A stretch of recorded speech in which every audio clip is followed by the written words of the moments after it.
Kage sat in a small, dim room, his back pressed against the cold concrete wall, eyes fixed on the door.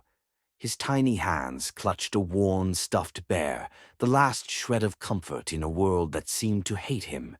His mother sat beside him, her face pale and filled with fear.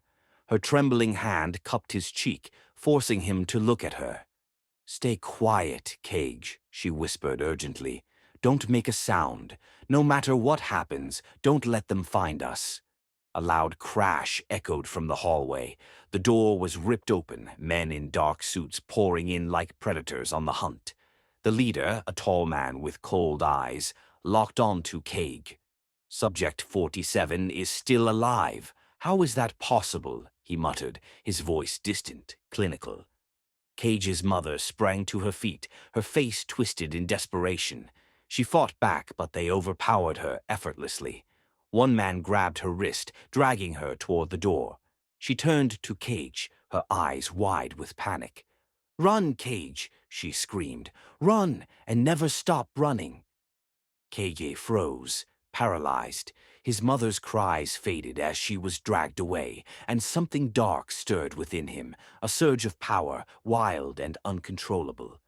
His eyes flashed violet, and in that moment, the world around him blurred. With a flick of his wrist, the men were sent crashing into the walls, their bodies crumpling like rag dolls. Kage's breathing quickened, his heart racing, not from fear, but from something darker. The power felt good. It felt right. The room went black. Kage stood on the rooftop of his school, staring at the city below.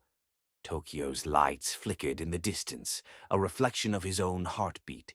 His hands were clenched into fists, his violet eyes glowing with an intensity that made the air around him feel thick. He didn't belong here. He never had. The humans around him, oblivious to his true nature, walked through their meaningless lives like sheep. Kage could hear their thoughts, their desires, their petty worries, but none of it mattered to him. They were nothing.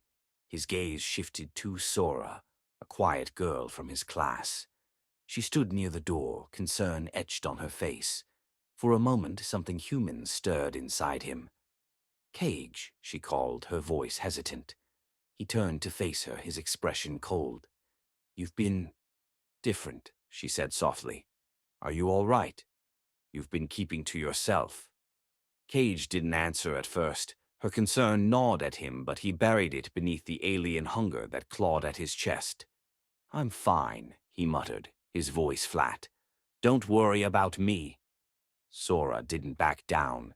She took a step forward. "You don't have to be alone, Kage. If you want to talk." His eyes flickered violet. The air around him grew heavy, suffocating. Sora stopped, her breath catching in her throat.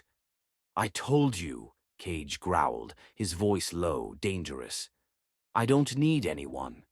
Fear flashed across her face. She opened her mouth to speak, but swallowed her words and backed away.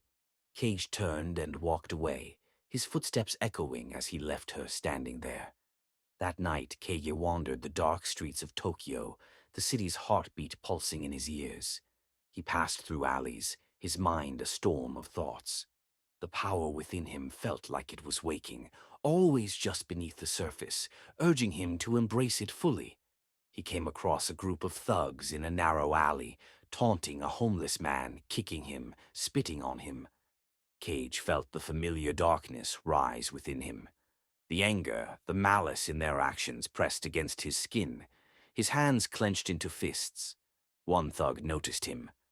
"What the hell do you want, freak?" he sneered. Kage didn't answer.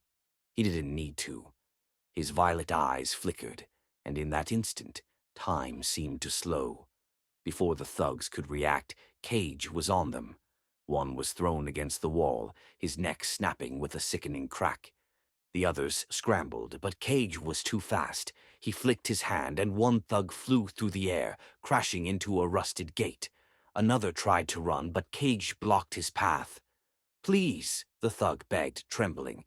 "Don't kill me." Kage stared at him, cold, unfeeling. You should have thought of that before you decided to hurt him. With a flick of his hand, the thug crumpled into a heap, his body disintegrating into ash. The alley fell silent.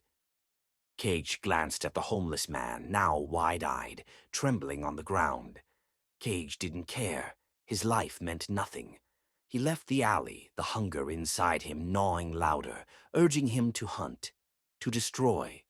There was something deeper inside him, a darkness that craved more than survival. It craved destruction. The next day, the news was filled with reports of brutal, unexplained deaths, mutilated bodies found in alleyways, unrecognizable, torn apart. The police were baffled. The victims weren't random. They were criminals, people who had preyed on the weak. As Kage walked through the school hallway, whispers of a killer began to circulate, the predator stalking Tokyo's streets. No one had seen him, but everyone was talking about the bloodshed. Kage heard his name and a cruel smile tugged at his lips. This was only the beginning.